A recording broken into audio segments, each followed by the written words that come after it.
This assessment asks us to predict the product of this reaction sequence. The first step of this reaction involves reacting this alkyl bromide with sodium cyanide and THF. This is an SN2 reaction, so it's going to displace the bromide and form a nitrile in its place.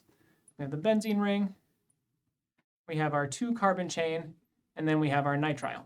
Now, this is important. It takes this 2-carbon chain and it extends it by 1 carbon. There's now 1, 2, 3 carbons in this carbon chain of this molecule. That's going to be important in the second step. The second step is the hydrolysis of this nitrile. Hydrolysis of a nitrile under acidic conditions forms a carboxylic acid at the nitrile carbon. So we have our benzene ring. We have our now 3-carbon chain with a carboxylic acid off of that 3rd carbon. Make sure we number our carbons so we get the right number of carbons in our product, but this carboxylic acid is the product of this reaction sequence.